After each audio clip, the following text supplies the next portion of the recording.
नमस्कार विद्यार्थी मित्रांनो, आजचं हे जे आपलं सेशन आहे काही दिवसापूर्वी MBA-CET जी ॲडव्हर्टाइजमेंट आली त्या संदर्भात बरेच आपले विद्यार्थी MBA-CET तयारी करू इच्छित आहे आणि त्यांचे सिलेबसबद्दल डाऊट होते. कोणता टॉपिक किती मार्काला, कोणता सब्जेक्ट किती मार्काला, या बाबतीमधलं हे डिटेल ॲनालिसिस असलेलं हे लेक्चर असणार आहे, ज्याच्यामध्ये मी लॉजिकल रिझनिंग असेल, क्वांटिटेटिव्ह ॲप्टिट्यूड असेल, व्हर्बल ॲबिलिटी म्हणजे इंग्लिश असेल, सोबत ॲब्स्ट्रॅक्ट रिझनिंगचा पार्ट असेल, त्याच्यामध्ये कोणते सब टॉपिक आहेत, त्यांच्यावर प्रश्न कशा पद्धतीचे विचारले जातात, ह्या सर्व गोष्टीवर डिटेलमधलं हे आजचं लेक्चर असणार आहे, डिटेल ॲनालिसिस असणार आहे. तर चालेल, तर सुरुवात करूयात. सुरुवात करत असताना सब्जेक्ट वाईज ॲनालिसिस पहिलं आपण समजून घेऊयात की कोणते सब्जेक्ट MBA-CET ला विचारले जाणार आहे, त्याचे वेटेज किती मार्काचं असणार आहे.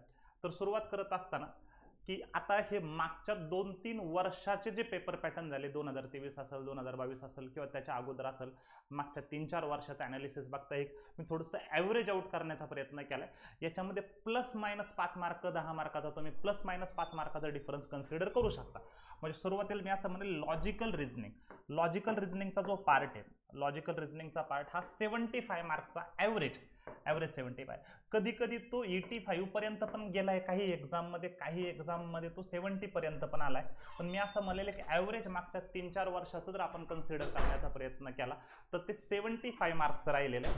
त्याच्यानंतर ॲब्स्ट्रॅक्ट रिझनिंग, ज्याला बरेच जण व्हिज्युअल रिझनिंग सुद्धा म्हणतात, VR सुद्धा म्हणतात, बरेच जण त्याला नॉन व्हर्बल रिझनिंग सुद्धा म्हणतात, वेगवेगळे नावं बऱ्याच ठिकाणी त्याला दिले जातात, की ज्याच्यामध्ये डायग्राम बेस्ड क्वेश्चन जे असतात तो पार्ट जो असतो तो पार्ट 25 मार्काचा, म्हणजे त्याचं पण कधी कधी 20 मार्कापर्यंत, कधी कधी 27-28 पर्यंत पण गेलेले वेटेज, पण एक ॲव्हरेज आपण 25 मार्काचं कन्सिडर करूया.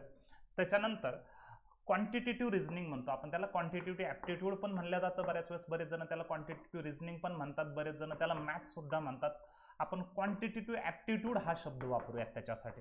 तो क्वांटिटेटिव्ह ॲप्टिट्यूड हा जो क्वेश्चन आहे, एक 50 क्वेश्चन 50 मार्क, हे पण कधी कधी मी असं म्हणेल 40 पासून 55 पर्यंत व्हेरी झालेले, कधी कधी 40 पर्यंत पण आलेले, 55 पर्यंत पण आलेले. त्याच्यानंतर व्हर्बल रिझनिंग, रीडिंग कॉम्प्रिहेन्शन ज्याला आपण इंग्लिश म्हणतो, इंग्लिशचा पार्ट हा 50 क्वेश्चन 50 मार्क, कधी कधी इंग्लिश पण जवळपास 70 मार्कापर्यंत पण गेलेले, कधी कधी 45 मार्कापर्यंत पण आलेले. पण एक आता मागच्या काही दिवसामध्ये थोडंसं स्टँडर्ड आउट करून त्याला स्टँडर्डमध्ये आणून मी याला 75 म्हणजे रिझनिंग नॉन व्हर्बल दोन्ही मिळून जवळपास 100 क्वेश्चन, मॅथ जवळपास 50 क्वेश्चन आणि इंग्लिश जवळपास 50 क्वेश्चन, अशा पद्धतीचा हा 200 मार्काचा पेपर आणि त्याच्यासाठीचा कंपोजिट टाइम 150 मिनिटाचा म्हणजे 2.5 तासाचा, अशा पद्धतीचा हा टाइम असतो. आणि याला निगेटिव्ह मार्किंग नसते, नो निगेटिव्ह मार्किंग. म्हणजे जनरली कॉम्पिटेटिव्ह एक्झाम ज्या बाकीच्या असतात तिथं निगेटिव्ह मार्किंग असते, पण इथं निगेटिव्ह मार्किंग हा प्रकार नसतो. इथपर्यंत आपण पोहोचलो. आता एक सब्जेक्ट, हे डिटेलमधले सब्जेक्ट झाले. आता एक सब्जेक्टमध्ये नेमके कोणते टॉपिक हे किती मार्काला विचारले जातात त्याच्याकडे आपण डिटेलमध्ये जाऊयात. ठीक आहे, तर सुरुवात करतो लॉजिकल रिझनिंग पासून. लॉजिकल रिझनिंग मध्ये जे 75 क्वेश्चन आहेत, त्या 75 क्वेश्चन पासून आपण सुरुवात करूया. आता याच्यामध्ये डिस्टन्स अँड हे इकडचे काही टॉपिक ज्याला मी असं म्हणेल की मायनर टॉपिक म्हणतो, आणि पुढचे जे टॉपिक आहे त्याला मी मेजर टॉपिक म्हणतो. थोडेसे मायनर आणि मेजर हे डिव्हिजन मी केलंय मार्कानुसार, म्हणजे त्या प्रत्येक टॉपिकमध्ये किती मार्क विचारले जातात याच्यानुसार जे डिव्हिजन मायनर आणि मेजर मध्ये आपण कन्वर्ट केलंय. मग आता डिस्टन्स अँड डायरेक्शन म्हणजे दिशा ज्ञान, मराठीमध्ये सांगायचं झाल्यास नॉर्थ, साऊथ, ईस्ट, वेस्ट, याच्यावर आधारित जे प्रश्न असतात, एक अराउंड 3 ते 5 मार्क याचे असतात.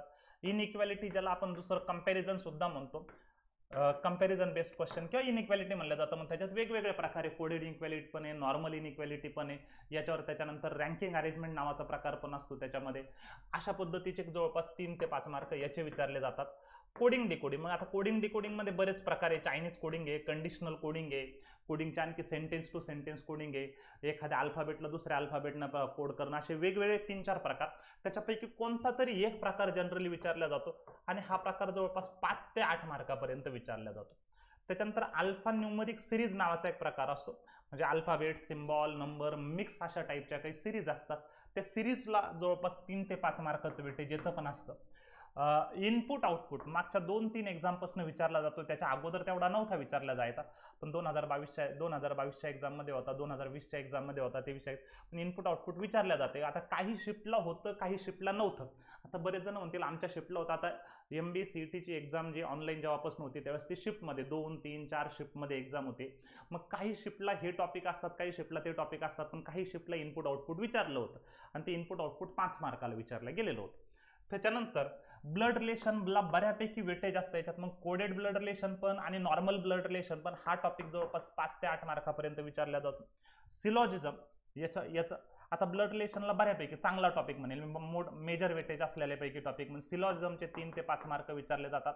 नंबर सिरीज जो ऍक्च्युअली मॅथचा टॉपिक आहे, नंबर सिरीज हा मॅथमॅटिक्सचा टॉपिक आहे, पण जनरली MBCET मध्ये त्याला लॉजिकल रिझनिंग मध्ये कन्सिडर केल्या जातं. नंबर सिरीजवर 3 प्रश्न 4 प्रश्न इथे विचारले जातात.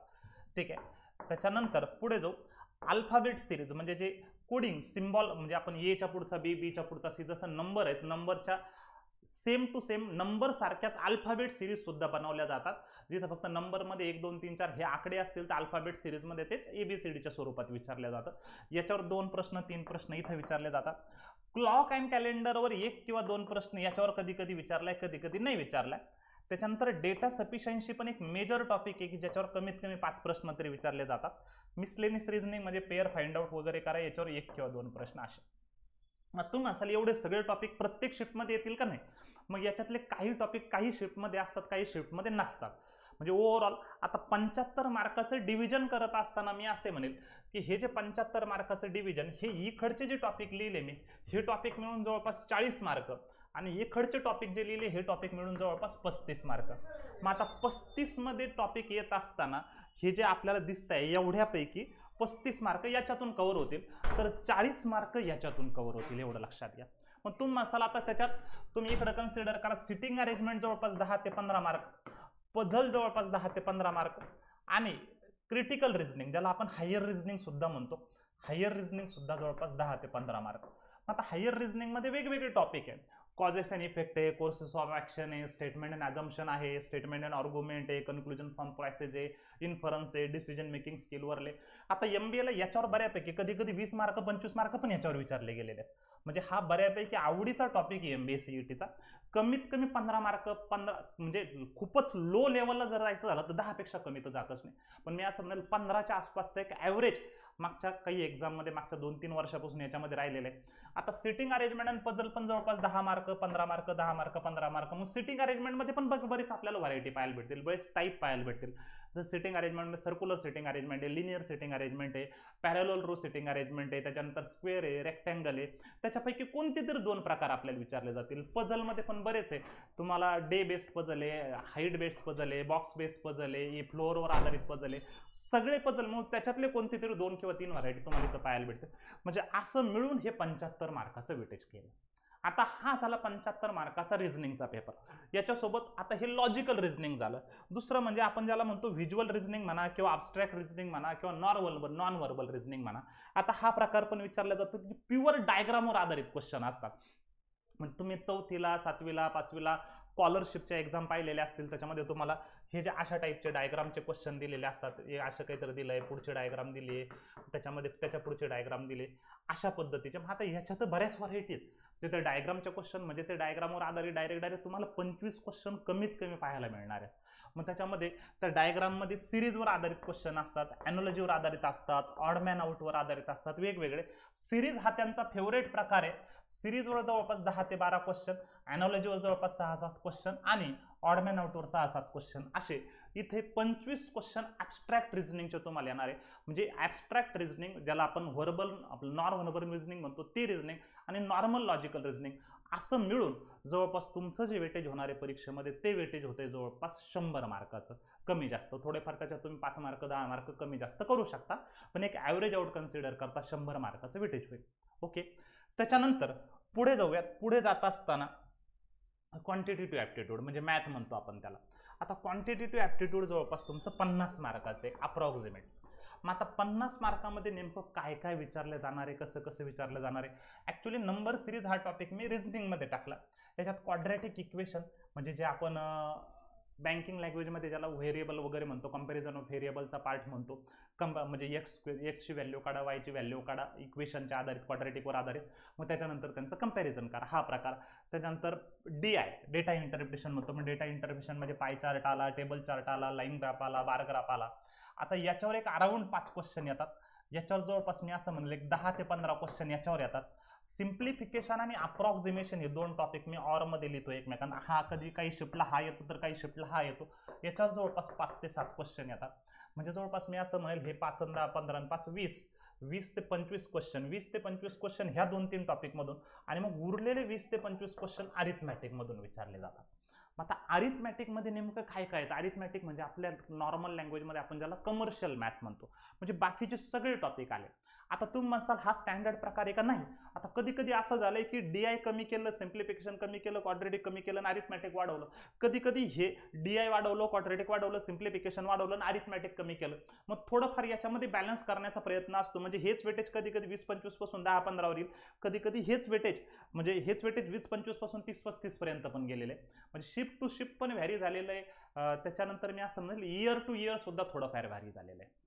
पण अप्रॉक्सिमेटली हे जवळपास मी असं म्हणेल की अरिथमॅटिक जवळपास 25 क्वेश्चन आणि बाकीचे मिळून जवळपास 25 क्वेश्चन, अशा पद्धतीचा पॅटर्न राहिलेला आहे. मग आता अरिथमॅटिकमध्ये कोणते कोणते टॉपिक येतात? अरिथमॅटिक म्हणजे कमर्शियल मॅथमध्ये हे सगळे टॉपिक आपल्याला विचारले जातात.